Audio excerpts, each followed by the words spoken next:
आज मैथ चलेगा। Class 11th maths. अभी तक हमने बहुत फिजिक्स तो खैर नहीं पढ़ी। शुरुआत मैथ से करते हैं, फिर फिजिक्स पे आते हैं। ओके, फिजिक्स बहुत इजी लगेगी। चलिए शुरू करते हैं। देखिए, मैथमेटिक्स में हम क्या क्या पढ़ेंगे मैं आपको बता दूं। फर्स्ट इसमें टॉपिक होगा अलजेब्रा। सेकंड टॉपिक होगा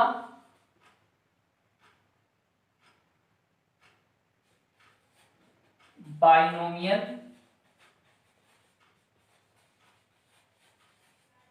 थ्योरम। थर्ड टॉपिक होगा ट्रिगोनोमेट्री,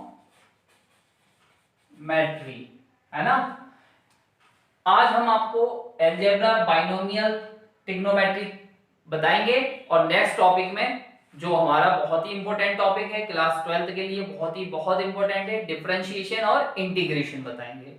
ठीक है, अब हम इन तीन टॉपिक को पढ़ते हैं। सबसे पहले आता है हमारा नंबर अलजेब्रा का। अलजेब्रा अलजेब्रा में देखिए, अलजेब्रा में हम पढ़ना शुरू करते हैं। अलजेब्रा है क्या? देखिए, हम इसको ज्यादा डिटेल में नहीं जाएंगे कि ये कहां से आया, कैसे आया, इन सब के बारे में नहीं, हम सीधे सीधे पढ़ाएंगे। ठीक है, चलिए देखिए। अब अलजेब्रा में देखिए, आपने देखा होगा, मैं पहले तीन चीजें बता देता हूं इसमें। आपने नाम सुना होगा क्लास 10th में linear equation, quadratic equation, third cubic equation, और पावर 4 वाली भी होती है। पर हमारे जो 11th में है वो केवल क्या है, तीन इक्वेशन है तो वैसे दो इक्वेशन। चलिए, तो देखिए, पहले लीनियर इक्वेशन में हम यहाँ पावर डाल देते हैं। पावर, लीनियर इक्वेशन की हाईएस्ट पावर क्या होती है? 1। क्वाड्रेटिक इक्वेशन की हाईएस्ट पावर क्या होती है? 2। क्यूबिक इक्वेशन की हाईएस्ट पावर क्या होती है? 3। यह आया होगा आपकी समझ में। अब बात करें इसमें ये दिखती कैसी है, तो लीनियर इक्वेशन ऐसी होगी, एक वेरिएबल होगा, या तो x हो या y हो, कोई वन वेरिएबल होगा। ठीक है, लीनियर इक्वेशन में, यानी कि ये इसकी स्टैंडर्ड फॉर्म होगी ax प्लस बी। और अगर क्वाड्रेटिक इक्वेशन की बात करें तो ax square plus bx plus 6c। देखिए, ये अभी इक्वेशन नहीं है, अब यहां जीरो लगा देंगे तब इक्वेशन बनेगी ये। Cubic equation ax cube plus bx square plus c x plus d is equal 0। समझ में आया होगा। अच्छा, लीनियर इक्वेशन जो है उसका अगर ग्राफ बनेंगे तो एक लाइन बनेगा, यानी कि इन तीनों के ग्राफ थोड़े से डिफरेंट बनेंगे। ग्राफ भी हम आपको सिखाएंगे। अब हमारे जो चैप्टर में है वो है थोड़ा ज्यादा इंपॉर्टेंट है क्वाड्रेटिक इक्वेशन। क्वाड्रेटिक इक्वेशन होता क्या है भाई? जिसकी हाईएस्ट पावर 2 हो वो क्वाड्रेटिक इक्वेशन होता है। तो इसको कैसे डिफाइन करेंगे? N algebraic equation of second order is called quadratic equation, है ना। अब अगर मैं बात करूं लीनियर इक्वेशन की बात करूं तो N algebraic equation of first order is called linear equation. अगर मैं क्यूबिक इक्वेशन की बात करूं, N algebraic equation of third order is called cubic equation. देखिए, हाईएस्ट पावर होनी चाहिए, यानी कि ये पूरी इक्वेशन लिखी होगी पर हाईएस्ट पावर यहाँ क्या है? 1। हाईएस्ट पावर कितनी है? 2। हाईएस्ट पावर क्या है? 3। अब देखिए इसको करते कैसे, ये जो इसमें एक ये जैसे x x x x x x, ये क्या होते हैं? x को बोलते हैं हम वेरिएबल, ये चेंज होते रहते हैं, और बाकी ए, बी और सी और डी ये सब क्या है, कांस्टेंट। अब देखिए इसको सॉल्व करने का ये बहुत इजी तरीके से सॉल्व हो जाता है। पहले मैं लीनियर इक्वेशन का सॉल्यूशन बता दूं। सॉल्यूशन ऑफ लीनियर इक्वेशन, अगर 3x प्लस 7 इज इक्वल 0 लिखा है तो क्या होगा, ये 7 यहां चला जाएगा, ट्रांसपोज हो जाएगा -7, तो क्या आ गया -7/3। ठीक है, ये बहुत इजी होते हैं, और भी कर सकते हैं, जैसे देखिए 4y प्लस 4/2, तो 4y ये इधर जाएगा तो 4/2y, ये मल्टीप्लाई में डिवाइड में चला जाएगा, 4 यहाँ हो जाएगा 4 × 2, इससे ये कैंसिल, तो आ गया 1/2। समझ में आ रहा है, वैल्यू आ जाएगी। अब आ जाते हैं हम, देखिए इसका क्वाड्रेटिक इक्वेशन का एक जनरल फॉर्मूला होता है। वैसे तो हम इसके फैक्टर कर सकते हैं, है ना, फैक्टर तो कर सकते हैं, लेकिन इसका एक क्या होता है, जनरल फॉर्मूला होता है। तो जनरल फॉर्मूला बताने से पहले मैं इसको एक थोड़ा सा सॉल्यूशन करा देता हूं। x² + 3x - 10, इसके फैक्टर करिए, x² + 5x + 6 इज इक्वल, इसके फैक्टर करिए। हमने इसके फैक्टर करेंगे, देखिए 10 × 10, 10 के ऐसे फैक्टर करो माइनस करके 3 आए, तो 10 के ऐसे फैक्टर क्या होंगे, 3 × 2 = 6 होता है, 5 × 2 = 10, तो 5 में से 2 गया, क्या बचा 3। ये आप 10th में स्टडी करके आए होंगे, है ना। तो 5x - 3x - 10 is equal 0, x is common, x plus 5, 3 common, 5 × 2 = 10 होता है, सॉरी बच्चों ये 3 लिख गया, 2 है,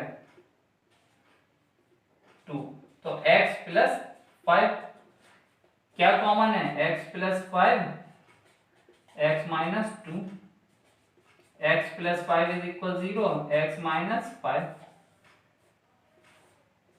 x minus 2 is equal 0, x is equal 2, है ना। अब इसी तरीके से ये करिए, 6 × 1 = 6, 6 के ऐसे फैक्टर करो, ऐड करके कितना आना चाहिए 5, 3 × 2 = 6। देखिए इसको भी आप ऐसे सॉल्व कर सकते हैं, 3x + 2x + 6 is equal 0, x is common, x + 3, 2 is common, x + 3 common is x + 3 और x + 2, और वैल्यू ऑफ x ये डायरेक्ट कर देता हूं -3 और x - 2, ये आ गया। अच्छा, अब इसी क्वाड्रेटिक इक्वेशन में क्या होता, क्वाड्रेटिक इक्वेशन में कुछ ऐसा फॉर्मूला होता है, कैसा, x² + 5x + 9, अब 9 × 9, 9 के ऐसे फैक्टर करो कि प्लस करके 5 आए, करिए, सोचिए थोड़ा सा,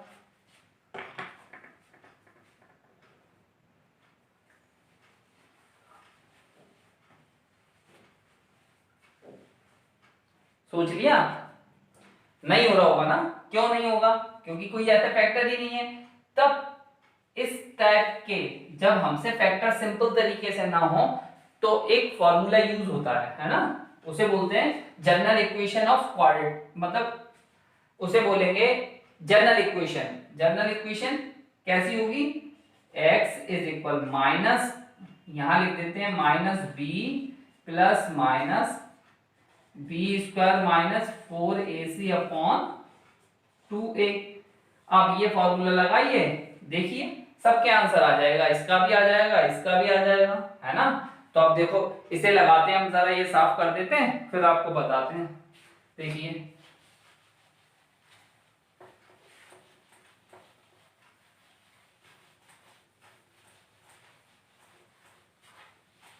देखिएगा, अब x² + 5x + 9 इज इक्वल 0, तो अब यहाँ a क्या है, इसको कंपेयर कर देते हैं क्वाड्रेटिक स्टैंडर्ड फॉर्म से, plus b x plus c is equal 0। A क्या है 1, क्योंकि यहाँ कोफिशिएंट ऑफ एक्स स्क्वायर कुछ नहीं है तो 1 होता है, तो 1 हो गया। बी क्या है 5, सी क्या है 9, लगा दीजिए फॉर्मूला। माइनस बी क्या है 5, बी स्क्वायर 4, ए क्या है और सी क्या है 9। समझ में आ रहा होगा, हमने केवल क्या किया है, इसकी वैल्यूज पुट कर दी हैं। 2 ए क्या है 1, माइनस 5 प्लस माइनस 5 5 जा 25, 9 4 जा 36, 36 1 जा 36, 2 1 जा 2, माइनस 5 प्लस माइनस 36 में से 25 माइनस जाएगा तो क्या होगा, ये बचेगा 11, है ना, 11 बचेगा। 6 माइनस 5 और 3 माइनस 2 और ये 2। तो अब देखिए इसके दो सॉल्यूशन आ गए, एक तो माइनस 5 प्लस 11, देखिए यहाँ माइनस है ना, क्योंकि माइनस के 36 हैं। और दूसरा सॉल्यूशन क्या आएगा, माइनस 11/2। इस तरीके से हम क्वाड्रेटिक इक्वेशन को कर लेंगे। कोई सा भी आपके पास क्वाड्रेटिक इक्वेशन में अगर कोई सा भी फॉर्मूला है तो आप इस इक्वेशन को पुट कर दीजिए, आपके पास आंसर आ जाएगा। ये समझ लीजिए एक ब्रह्मास्त्र है, यानी कि कहते हैं 100 मर्स की एक दवा। तो कितना भी क्वाड्रेटिक इक्वेशन में कोई सी भी प्रॉब्लम हो तो आपका ये सॉल्यूशन है। आई होप आपकी समझ में आया होगा। Thank you.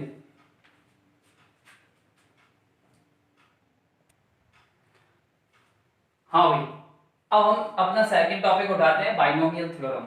तो बाइनोमियल थ्योरम करने से पहले कुछ मैं आपको बताता हूं, आप सॉल्यूशन बताइए। a plus b whole square of a plus b, क्या फॉर्मूला होगा? वेरी गुड, सही है, क्योंकि क्लास 10 में आपने पढ़ा है a square plus 2ab plus b square, है ना, समझ में आया होगा। अब एक और दूसरा फॉर्मूला, a प्लस बी का होल क्यूब, यानी कि cube of a plus b. तो अब बताइए, a cube plus 3a square b plus 3ab square plus b cube, क्या यही है? चेक करिए, हाँ यही है। अब एक और फॉर्मूला, a प्लस बी की पावर 4, इसका फॉर्मूला क्या होगा? इसका फॉर्मूला तो बड़ा मुश्किल हो जाएगा, है ना, तो ऐसे भी तो कर सकते हैं, क्यों?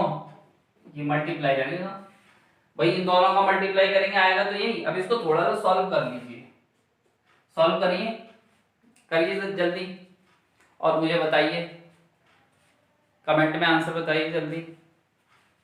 हाँ भाई देखिए, a square plus 2ab plus b square, a square plus 2ab plus b square. अब इसका आपस में कर दीजिए, a की power 4 2a cube b plus a square b square plus 2 2 जा 4a square b square 2ab cube plus a square b square plus 2ab cube plus b की power 4। देखिए a square b square a square b square a square b square 4, अब यहाँ लिख देते a की power 4। अब देखिए ये और a क्यूब b, तो a क्यूब b कहाँ है? a क्यूब b कहीं नहीं है, लगता है कहीं मिस्टेक हो गई, है ना। देखिए आप चेक करिए कहीं मिस्टेक तो नहीं हो गई है, चेक करिए जल्दी।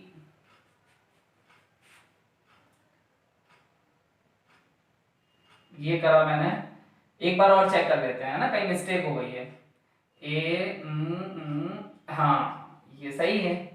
अब दूसरी बात में 2, एक टर्म रह गया भाई, यहाँ कौन सा रह गया? यहाँ रह गया है एक टर्म आता प्लस 2a क्यूब b, तो मैं इसको थोड़ा सा साफ करके लिख देता हूँ, है ना। साफ करके क्या, मैं इसको नीचे उतार देता हूँ, फिर इसको साफ कर दूंगा। A square B square plus 2a³ b plus 4a² b² 2ab³ plus a² b² plus 2ab³ plus b की पावर 4। समझ में आया होगा। अब इसको साफ कर देते हैं थोड़ा सा, ये गलत हो गया था, है ना। बड़ी इक्वेशन है, थोड़ा मल्टीप्लाई में मैनुअल मिस्टेक हो जाती है। अब देखिए a की पावर 4, अब 1 2 और 3 इन तीनों को हम ऐड कर दें, 4 5 6, तो ये हो जाएगा 6a² b²। ये एक है और एक ये है, तो 4a³ b, ये भी हो गए, है ना। अब देखिए ये दोनों सेम है, तो 4ab³ प्लस b की पावर 4। देखिए आप थोड़ा सा चेक करिए, आ रहा होगा समझ में। अब इसमें हमने कॉमन चीज क्या देखी है बताइए। कॉमन चीज हमने ये देखी, इसमें क्या देखी, देखिए यहां पावर और टर्म, दो चीज में कंपेयर करिए। पावर क्या है 2, टर्म 1 2 3, पावर क्या है 3, टर्म 1 2 3 4, पावर क्या है 4, टर्म कितने हैं 1 2 3 4 5 5। यानी कि पावर से ज्यादा क्या आ रहे हैं, टर्म आ रहे हैं, है ना। पावर से ज्यादा क्या आ रहे हैं, टर्म आ रहे हैं। तो अब जब टर्म आ रहे हैं, तो अब इससे अगर कोई बड़ी इक्वेशन होगी तो कैसे सॉल्व करेंगे। मान लीजिए a प्लस b की पावर 5 है, अब कैसे सॉल्व करेंगे, तो थोड़ा सा इसे सॉल्व करना थोड़ा सा लेंथी हो जाएगा। तो इसको इजी करने के लिए, यानी कि इस चीज को इजी करने के लिए क्या किया गया, इसको इजी करने के लिए हम बाइनोमियल थ्योरम का यूज करते हैं, है ना।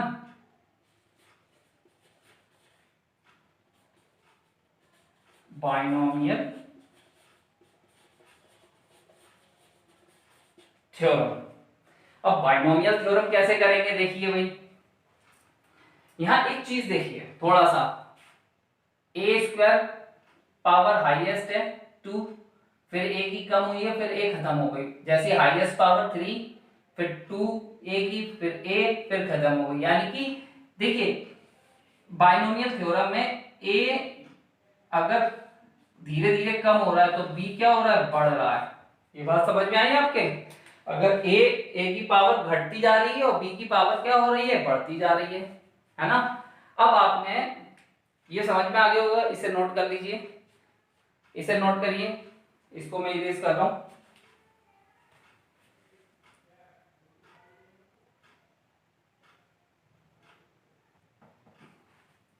हाँ, तो आपने नोट कर लिया होगा। देखिए एक चैप्टर है परम्यूटेशन और कॉम्बिनेशन, तो परम्यूटेशन और कॉम्बिनेशन आप 11th में, जिसके पास मैथ है बहुत डिटेल में पढ़ेंगे, जिसके पास मैथ नहीं है वो यहाँ थोड़ा सा समझ लीजिए। तो उसमें कॉम्बिनेशन,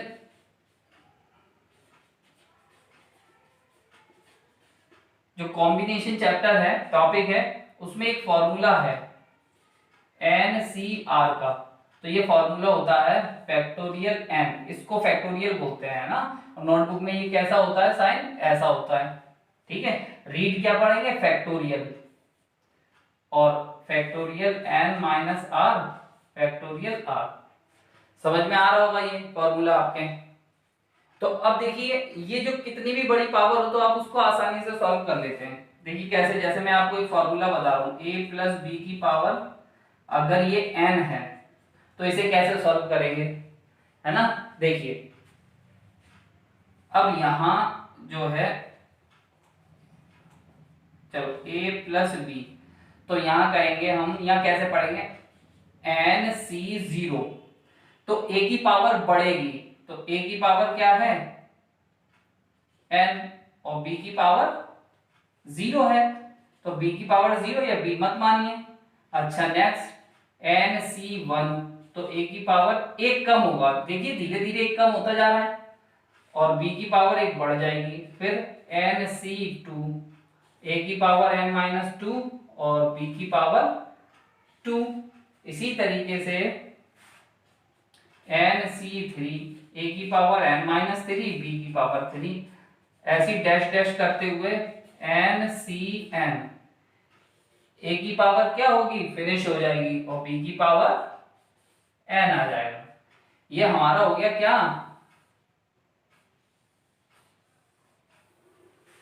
ये हमारा बाइनोमियल थ्योरम हो गई। अब इससे मैं आपको एक क्वेश्चन करके, जैसा कि अब हमारे सामने बाइनोमियल का एक एग्जांपल है 1 - 3x की पावर 5, इसको कैसे करते हैं, ये बहुत इजी है। जैसे मैंने बाइनोमियल का आपको फॉर्मूला बताया था अभी, उसी फॉर्मूले में पुट करेंगे। n का मतलब क्या है 5, तो 5c0 a की पावर क्या हो जाएगा बताइए, हाईएस्ट पावर यानी कि n, तो 5, और ये -3x की पावर 0, n का मतलब क्या है 5, 5c1 है ना, तो 1 की पावर 1 -3, 5 में से 1 गया तो क्या आ गया 4, एक कम होती जाएगी, 1 में पावर एक कम होती जाएगी, और यहाँ 1, 5c2 -3x की पावर 2। इसी तरीके से यहां से लिखते हैं 5c3 1 की पावर 2 और -3x की पावर 3, 5c4 1 की पावर 1 -3x की पावर क्या हो जाएगा 4, प्लस 5c5 1 की पावर 0 और -3 की पावर 5, फिनिश है ना। देखिए इसको सॉल्व कैसे करेंगे, देखिए ये मैंने बताया था, इसको सॉल्व बहुत इजी तरीके से हो जाएगा, मैं यही कर पाऊंगा ना, मैं सोच रहा था अलग अलग बताऊंगा नहीं। इसको फैक्टोरियल 5 -0 फैक्टोरियल 0, और 1 की पावर 5 तो 1 ही होता है, और 3x ये हो गया 1, दोनों ये पूरा हो गया भाई। पावर किसी की भी हो, देखिए अगर 100 की पावर 0 होगी तो वैल्यू क्या आएगी 1, x की पावर 0 होगी वैल्यू आएगी 1, x की पावर 199 की पावर 0 होगी वैल्यू आएगी 1, तो पावर किसी की भी 0 होती है वैल्यू आती है 1। इससे फैक्टोरियल 5 -1 क्या हो जाएगा 4, और फैक्टोरियल 1, तो 1 की पावर 4 हो जाएगा, यानी 1 की पावर 4 का मतलब 1 -3x, फैक्टोरियल 5 - 2 3, फैक्टोरियल 2 1, और 3 3 9, ये माइनस माइनस प्लस हो जाएंगे, और x², अब प्लस फैक्टोरियल 5 फैक्टोरियल 2 फैक्टोरियल 3, और 1 की पावर तो 1 हो जाएगी, 3 3 9 3 27 पर माइनस का रहेगा, और x की power cube, plus factorial 5 factorial 1 और फैक्टोरियल 4, और 3 3 9 3 3 9 9 9 81, वो भी प्लस का, क्यों, क्योंकि यहाँ क्या है माइनस माइनस प्लस होता है, x की पावर 4 हो जाएगा। समझ में आ रहा है, अब देखिए समझ में आ रहा होगा आपके।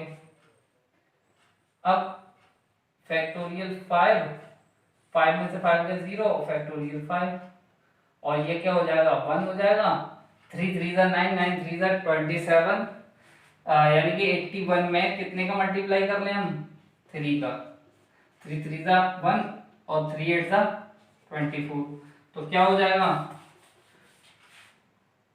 243, साइन माइनस का आएगा क्योंकि ऑड है, और ये x की पावर 5। देखिए अब ये फैक्टोरियल 5 में से 0 गया 5 से 5 ये कैंसिल हो जाएगा, और फैक्टोरियल 0 0 हो जाएगा, यानी कि 1 आ गया, 1 मतलब 1। ये इसको कैसे सॉल्व करेंगे, देखिए जब भी इसे सॉल्व करते हैं तो ये बाहर आता जाता है 5 × 2, अगर फैक्टोरियल, देखिए मैं यहाँ थोड़ा सा फैक्टोरियल भी सिखा देता हूँ। फैक्टोरियल 5 को अगर सॉल्व करेंगे तो 5 × 4 × 3 × 2 × 1 होता है। अब इसे अगर ऐसे सॉल्व करना हो फैक्टोर यानी 5 बाहर निकाल दो, फैक्टोरियल 4 हो जाएगा।